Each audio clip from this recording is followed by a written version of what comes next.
Thank you. When I strolled into Bill Birch's office in 2000, I had no idea that he was a legendary news cameraman. I was looking for a director of photography for a feature film that I was going to do, and people around town said, look, if you're going to do a feature, you should really see if you can get Bill Birch to shoot it. I mean, he's shot the Blues Brothers and all kinds of stuff. And indeed, I found out that Bill had over 40 feature films to his credit. And besides Blues Brothers, there was Coal Miner's Daughter, Nothing in Common, and Code of Silence, just to name a few. For television, he'd shot To Sir with Love Part 2 with Sidney Poitier, and he also did The Killing Floor for American Playhouse on PBS. And then there was this incredible list of directors that he'd worked with, which really kind of freaked me out, to be perfectly honest. I mean, he'd worked with John Frankenheimer and Bill Duke and Bob Aldrich and Jonathan Demme. So there I am in his office, pitching my movie, okay, just like an enthusiastic filmmaker who absolutely wants to do the movie, but who absolutely has no idea how he's going to raise the money to actually make the movie. So after I finished my pitch, there was silence, and then Bill said, well, keep me updated as fundraising moves forward. So I thought, okay. So I did keep him updated. In fact, I just started to drop into his office anytime I wanted. And Bill and I became friends. We had many wonderful conversations, and we were shooting the breeze one day. And then Bill somehow brought up the issue of the JFK assassination. And he just sort of dropped this aside that was, yeah, I was there. I said, what? He said, well, I was shooting for NBC, and I was right at the end of the parade route. And as the motorcade turned into Dealey Plaza, I was shooting. Well, that was the first that I'd heard of Bill Birch's news career. And it certainly was not going to be the last. So from there on out, every time Bill and I would have a little conversation, I, of course, would turn it to the issue of shooting the news. And, well, things went on, and I kept trying to raise money for this feature, and, well, that didn't work out. And so one day, Bill and I are sitting in the office, and he said, well, we can't shoot the feature. I said, why don't we shoot a documentary? And he said, well, that sounds like a good idea. And I said, I tell you what, why don't we shoot a documentary on your news career? And he immediately said, oh, hell, who'd be interested in that? And I said, well, I think you might be wrong. I think there are a lot of people who would be interested, and besides, you've got all that footage in the back room that you shot. And I think people would really be interested to see how history was shot through the lens of a movie camera. So I had to wear him down for a while, but eventually he consented to be the subject of our documentary, American Cameraman. As I got ever deeper into Bill's career as a news shooter and into the world of the theater and television newsreels, I realized that this was really a golden era in the news business. Here's a short excerpt from American Cameraman that gives an overview of Bill's 40 years as a newsreel and television cameraman. My name is Bill Birch. I'm a motion picture cameraman. That's all I ever wanted to do. Yeah, I was excited about my first job. Now, I had already joined the union, the cameraman's union, as an apprentice. That allowed me to go out with the crews, to load magazines, to get equipment ready, to learn exactly what they did on a story. When cameramen first started shooting news stories, they were everything. They were the director, they were the cameraman, they were the reporter. A reporter with a camera instead of a pencil. We covered just about everything that happened around the country. I was certainly aware that there was a war going on. I got into the Army in the Signal Corps, just where I wanted to be. we were introduced to our commanding officer, Colonel Frank Capra. The Why We Fight series started before we were a unit even, and Capra did all the editing on them. Then, after we were formed, we went into shooting stuff for it, showing, again, what the country was doing in our factories, for instance. Well, when the war was winding down and coming to a close, everybody was thinking about what they were going to do. I went back to Movietone in Chicago. I worked for the theater newsreel up until television squeezed them very hard because they were just a 2-a-week shows for theaters. They couldn't compete with the nightly television news.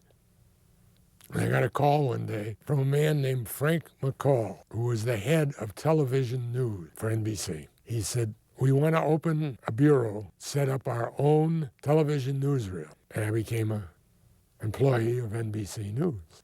I've been asked many times why I think news shows today aren't the same as they used to be. I have a stock answer for that, because I think it's the truth. When we shot news, we put a little story together. We had a beginning, a middle, and an end to our coverage. They don't do that today. They just put a bunch of cuts together and you see the event, but it's not a little story. It's not interesting to the viewer, I don't think. They just glance at it. And they never did that when we were doing the news, because in my era, the audience, they wanted to know what the story was, and they watched. And that's why I think it's different today.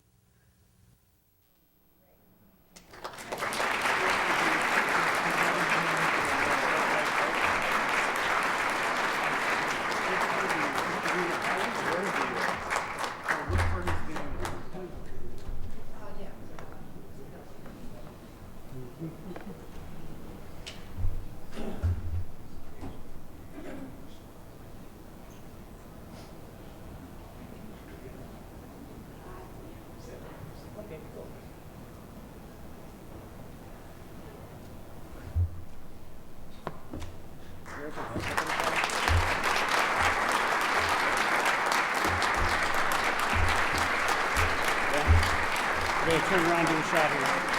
We'll turn around here. Do a shot. Okay? Turn around right here.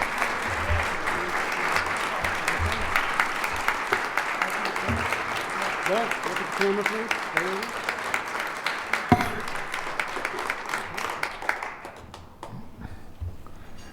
He was pretty busy. Well, when I read the letter informing me I was chosen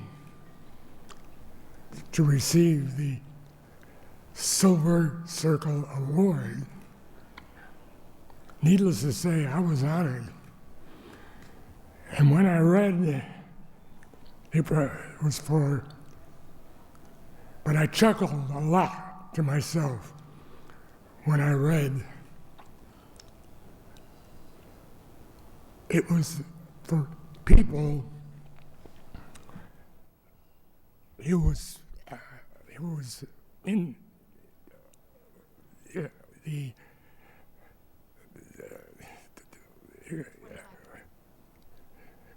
for 25 years.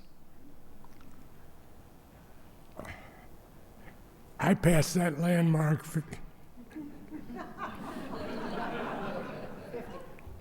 I passed that landmark 50 years ago.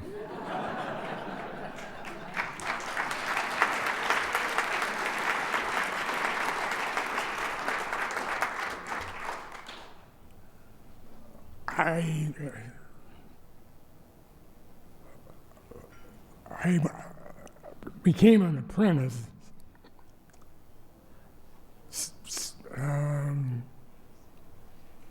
in 1936 and started working when I was a teenager. So I guess I'm qualified. At any rate, I'm extremely grateful and glad to be here or still be here, I should say. I should say I've had a long, interesting, and varied career that I wouldn't trade for anything. My father started as a silent newsreel cameraman. Fox News. And I followed in his footsteps. Not in the silent era, mind you. I'm not quite that old. I became a newsreel cameraman for Fox News and served with Frank Capra when the war came up in the Signal Corps. And that was, believe me, an experience. And after the war, I went to work for NBC. I started and ran the Network News Bureau in Chicago for NBC and was one of 3 network cameramen serving the stations. Part of my duties were to hire the people that we used. I hired John Chancellor. He turned out to be a great friend and one of the best reporters I've ever worked with. Working in the early days of television was a wonderful experience and prepared me for an equally interesting career after I left NBC, because I had learned so much. I continued to work in TV, but also branched out and shot commercials, documentaries, industrials, features. I opened my own little company, small but active.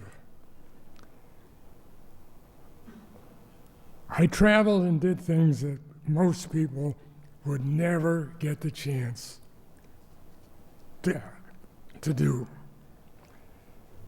I truly loved every minute of my career, and still do. I miss it terribly today, being retired.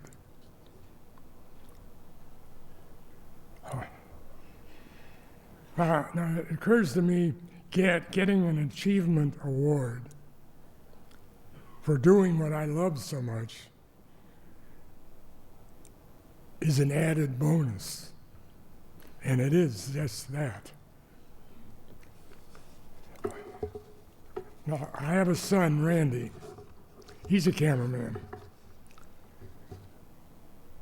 He followed me as I followed my father in the business. He followed me in the business, and he went to work for NBC for many years. He unfortunately cannot be here tonight. He was coming to see me get my award. But because of health reasons, he can't be here. But the love of motion photography certainly runs in our family. So thank you again for this award. It means a great deal to me. I would also like to thank my friends and family who came here tonight to share this with me. I certainly appreciate their coming. My only regret is that many of my contemporaries are no longer here to enjoy this evening with me. this award belongs to them as well, you know. Now, we were lucky when I shot pictures. We worked in TV when news wasn't owned and controlled by corporations. And we covered news stories, not sound bites. But I can't end this little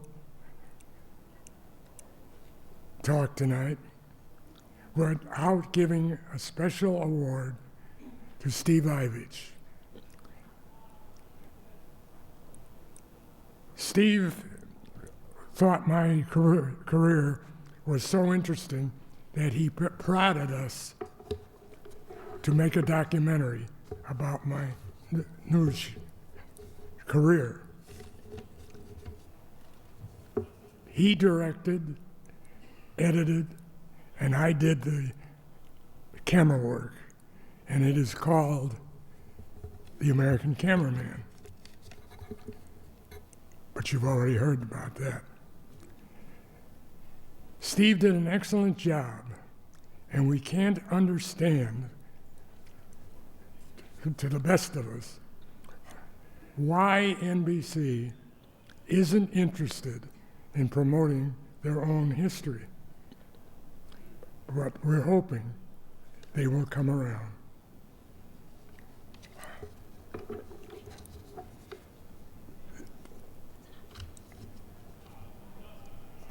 I'm very grateful for this evening, and thank you all for inviting me here. And I look forward to my membership. Thank you very much.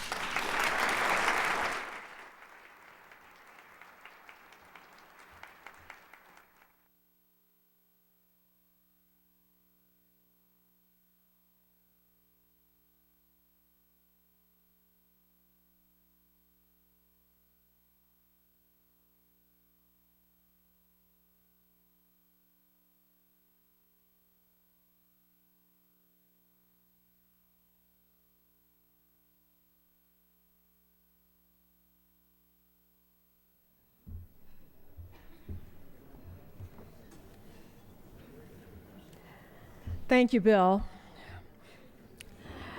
Your work is powerful and beautiful, and it reminds us of the hope that we can have, that that kind of work will come back and will be around, even if it takes another form or is in another venue. You are an inspiration to all of us. Our next Silver Circle honor goes to one of the best reporters in this city, Dorothy Tucker.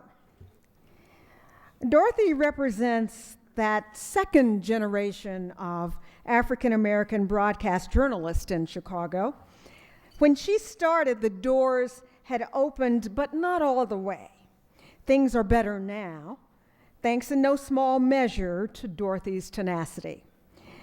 To do the presenting, Dorothy's Emmy Award-winning colleague at CBS 2 News, Beth Freeling. Beth?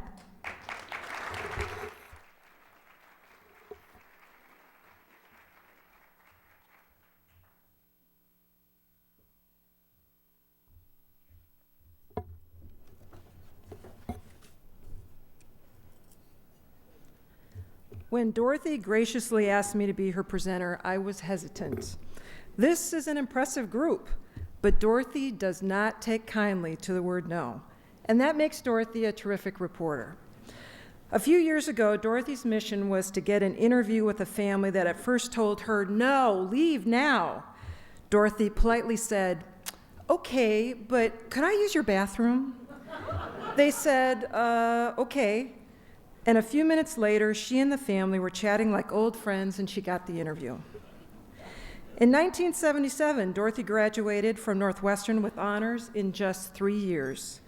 When it was time to hunt for a job, she knew there were 254 TV stations, so Dorothy printed 254 resumes. She quickly landed a reporting job in Peoria, and after making a few other stops, she saw her dream come true. She came home. In 1984, just 7 years after leaving Chicago, Dorothy joined the staff at WBBM. In 1989, she traveled to Sioux City, Iowa to cover the United plane crash. She climbed on top of a live truck to get a better backdrop for a live shot. She was 7 months pregnant. In 2003, Dorothy and her photographer got exclusive access to Michael Jackson's visit to his Gary home. The two acted like they were part of Jackson's entourage. In 2006, I got a phone call from my brother, who is the head of special events at Macy's. He asked me, why is Beyonce threatening to cancel her Glamorama concert because of Dorothy Tucker? Dorothy had asked the singer and her mom tough questions about their controversial clothing line. By the way, the show went on. During this year's blizzard, Dorothy and her photographer were in Hyde Park when their truck got stuck. That night, they stayed at a hotel and at 3:30 in the morning walked 5 blocks in the blizzard to get to their truck to do live shots. At some point, the photographer said he had to hang on to Dorothy or she would have blown away. Her live shots were some of the best I've seen. I have worked with Dorothy for 17 years. She is fearless and a go-getter, a pit bull who never gives up. But she is also passionate, sensitive, and she listens. Her sense of community is very important to her. So important, she recently took me on a tour to show me the history of the South Side. It was fascinating. Dorothy is really in touch with Chicago. She gets what really matters to people here. She's real, and that is rare in this business. However, I believe what really makes Dorothy a terrific broadcast journalist is her family.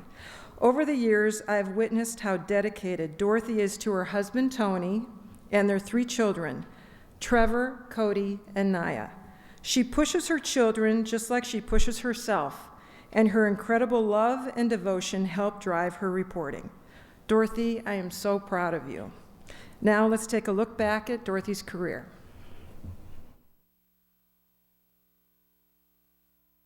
Dorothy Tucker is standing by in Riverside. Bill, all the water that you see out here in the street came Dorothy right Tucker has lived and breathed Chicago most of her life. You no doubt see the love she has for the city and feel the enthusiasm she exudes for her job through the work she does on screen every day. the skid marks that are still on the carpet. Here's the story behind the scenes.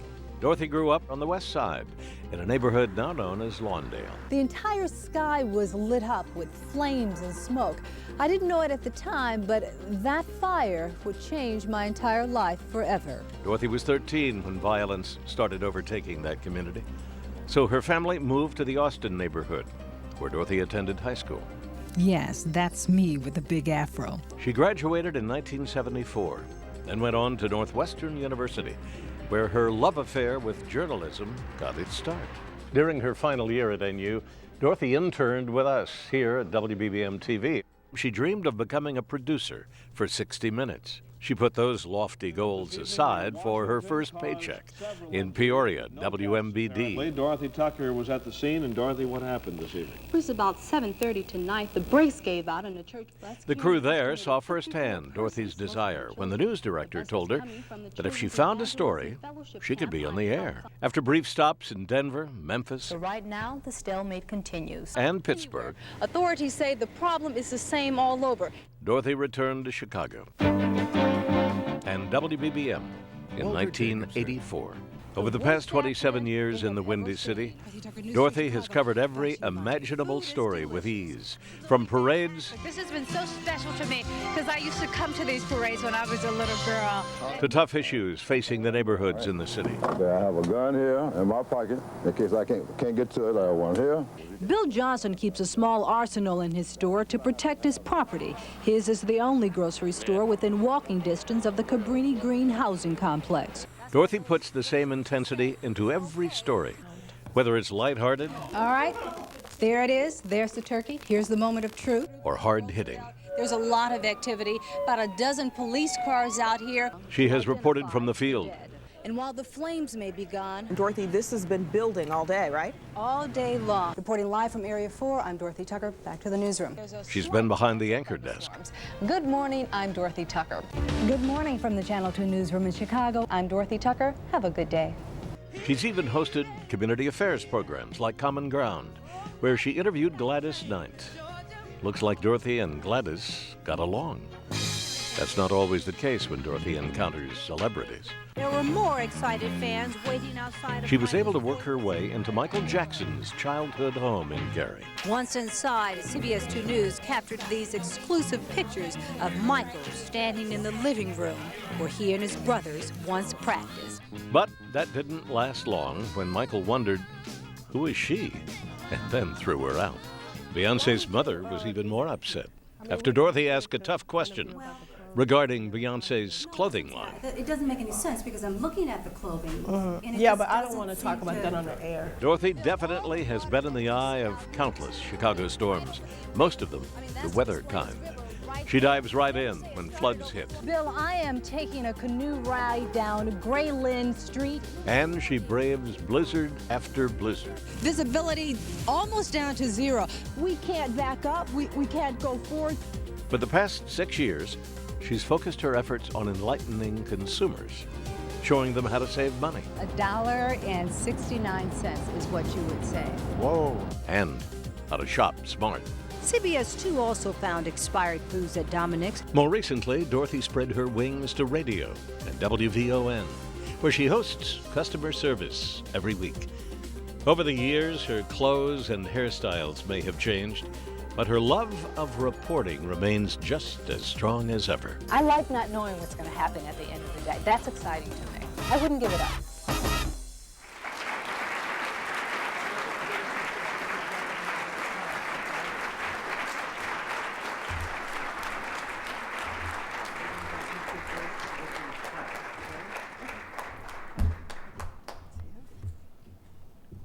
So what do we do?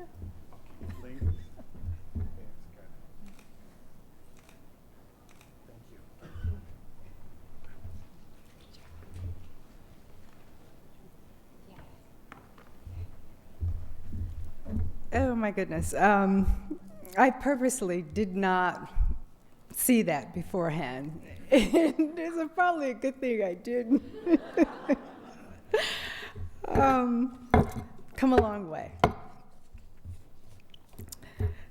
I am really humbled by this. I am fortunate enough to work with some of the most talented people in television. Those who put that tape together are obviously very talented or had a little bit too much to drink. It was produced by photojournalist Mike Klingel. Thank you, Mike. Segment producer Carol Thompson. But it would not have happened without the hard work of editor Carolyn Bouquet and the smooth voice of Bill Curtis. Of course, my managing editor, Beth Freeling, stepped out of her comfort zone, and she was awesome. Thank you.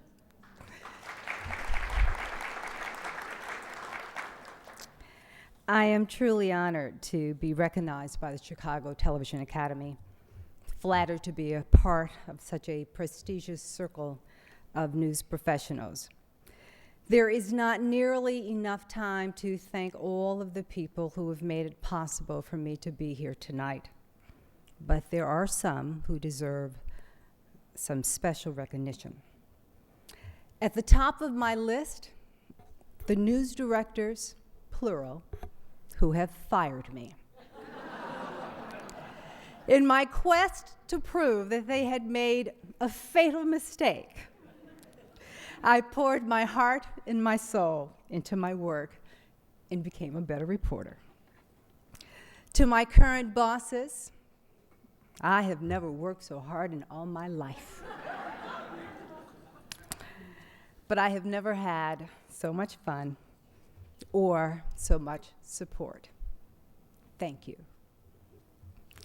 I would like to thank the many writers, editors, photographers, producers over the years who have either trimmed the fat or added the needed spice to my work. I have been fortunate enough to have learned many lessons from them and from others throughout my career. The most important lesson came from a 25-year-old woman I interviewed who was dying of cancer. From her, I heard the message from God to the 25-year-old reporter to slow down and be a little more grateful for every day. The lesson that I will never forget came from an 8-year-old girl who survived a high-rise fire. From her, I learned to be a more sensitive reporter, because while it is okay to ask the tough questions, it is not okay to ask the tacky ones. The fire happened on the north side of Chicago, I think it was about 1986.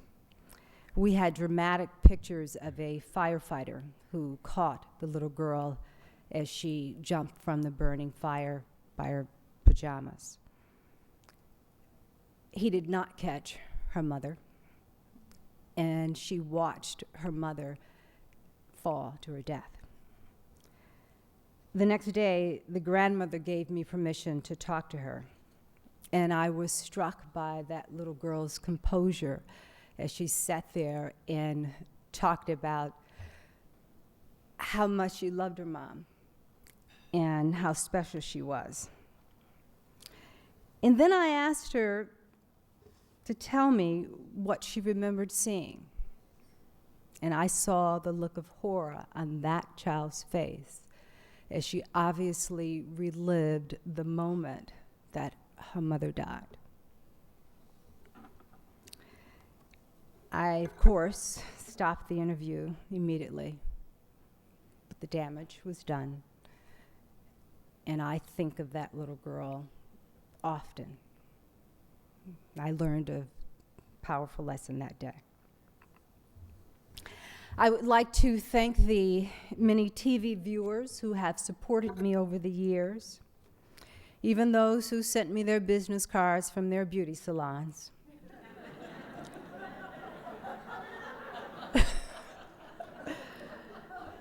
Obviously, it took me a little while to listen. As you heard, I am a proud product of Chicago Public Schools. I had some of the best teachers in the system. One in particular helped me discover my dream, Dr. Dagny Blolin. She is here tonight. She was fresh.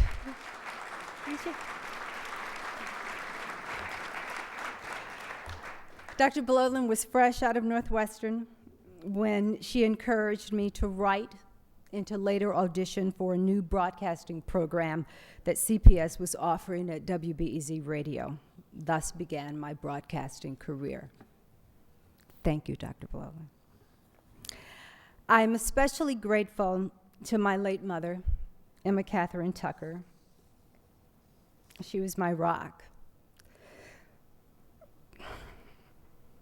She was my biggest cheerleader and sometimes my biggest critic. She, like so many of my managers, hated the hats I wore on TV. But I could not have raised my children without her, because she took the 6 a.m. phone calls when my husband was out of town and the sitter had called in sick. My wonderful father is here tonight.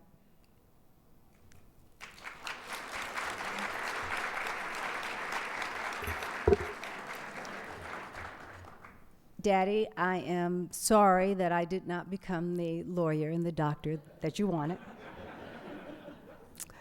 But thank you for watering the seed of my curiosity by driving us around the city of Chicago and showing us, my sister and my brother and I, that the world was bigger than our West Side neighborhood.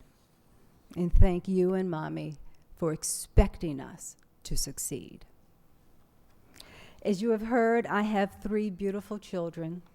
The boys, 19 and 21, are at college taking finals, so they're excused. My 16-year-old daughter, Naya, is here. She's a teenager.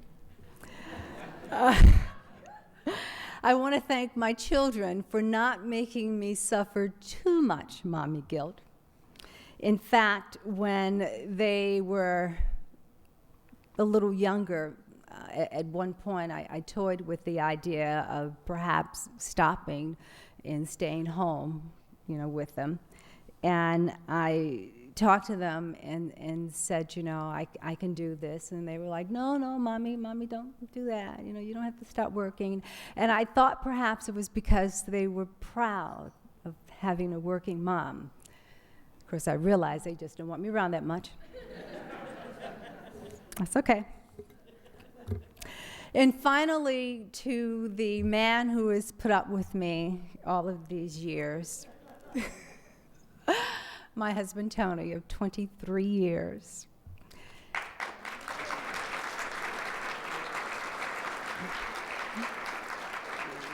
Thank you for respecting my career.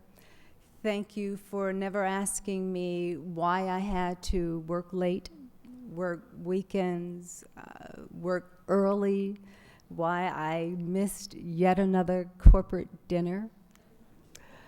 Thank you for being a fantastic father and making all of the soccer and the